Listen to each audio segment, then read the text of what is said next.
Well, it's time for the public Christianity spot. That's what it says up there, so that's what I'm going to do. Last time I gave a public Christianity spot, we talked about the new census data in Australia and about religion in Australia, and the story can be very easily simplified with this graph.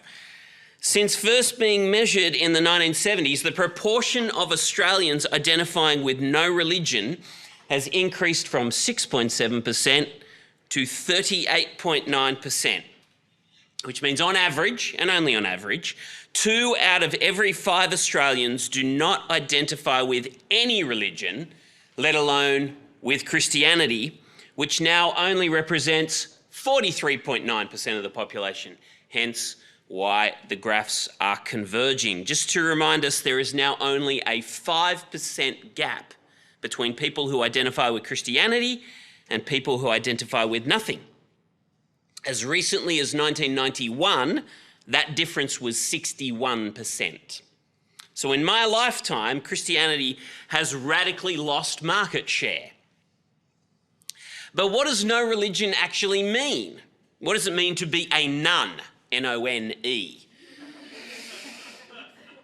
That's what they're called in the United States, if you want to know. Those who actually work in that space, such as the US statistician Ryan Burge, who wrote a brilliant book called The Nuns, N-O-N-E-S, argues that they are not a monochromatic group.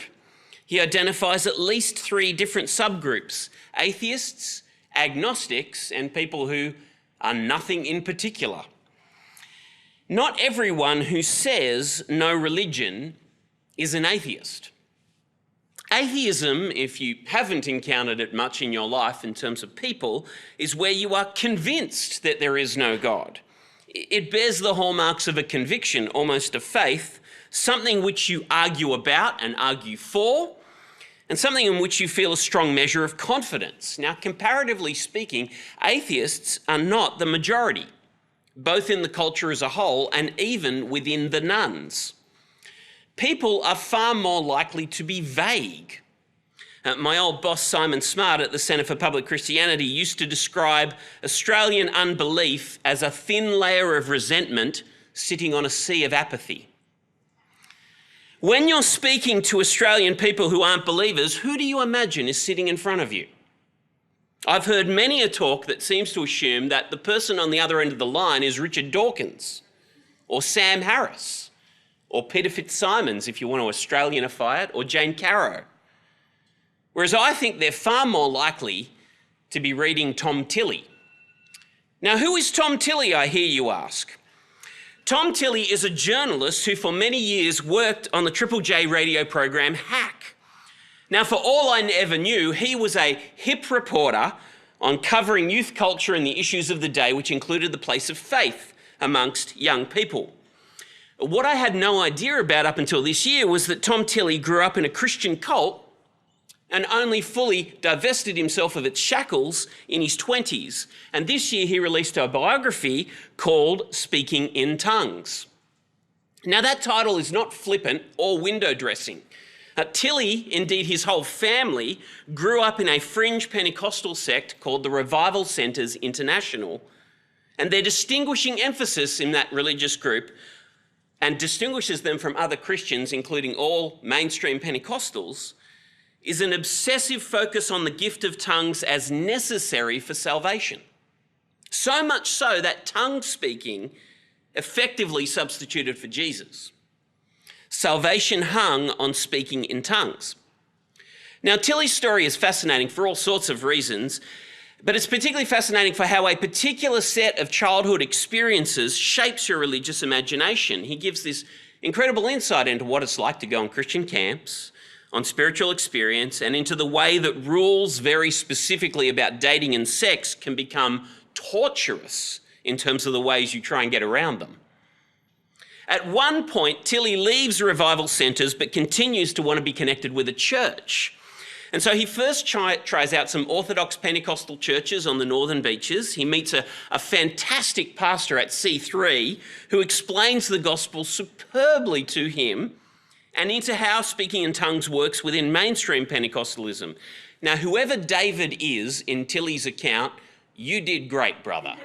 You did superbly. You were brilliant. I want to commend you, whoever, because the names are changed. At one point, Tilly moves on to St Matt's Manly. And again, like at C3, it seems like the folks there provided a great witness to the gospel. But eventually, Tilly leaves behind the church altogether because he's convinced that his life cannot flourish in any kind of Christian framework. And eventually, his entire family joins him, including his father, who was a pastor in that movement. I'm not trying to suggest to you that Tilly's story is in any way paradigmatic. I'm not suggesting that his criticisms of contemporary Christianity are powerful or cogent, but unbelief, disbelief, negativity towards religion, it can come from a lot of different places. And here's my point. Am I thinking about people like Tom Tilley when I write my sermons defending the faith? Or am I thinking about the snark of Richard Dawkins? Because I want to suggest that maybe more people might be like Tom Tilley than they are like Richard Dawkins. I would like it if more people are like Tom Tilley than Richard Dawkins, to be brutally honest. If this graph that I showed at the start is true, then the rise in no religion happens in part by people leaving the shelter of institutional Christianity, which means for a time, and it will be short, my friends, but for a time, there are still going to be a large subgroup of people who, when we speak to them, we can meaningfully regard them as post-Christian. There will be 1,000 stories among that audience of how they perceive Christianity, of the things that have functioned in their life of experience to become obstacles to belief. And I guess what I'm saying is, it's not much use preaching to Richard Dawkins or Bart Ehrman if Tom Tilley is the one that's in your audience. And so we find ourselves with this need to apply ourselves to our particular contexts, as we always do, to get inside their imagination. And this post-Christian time, it won't last forever.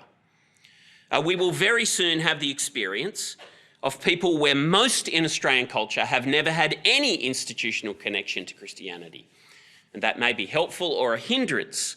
And some of that will, to be brutally honest, depend upon how the Christian schooling movement goes in the next 2 or 3 decades. But for this moment, at this time, let's become all things to all people, so that by all possible means we might save some.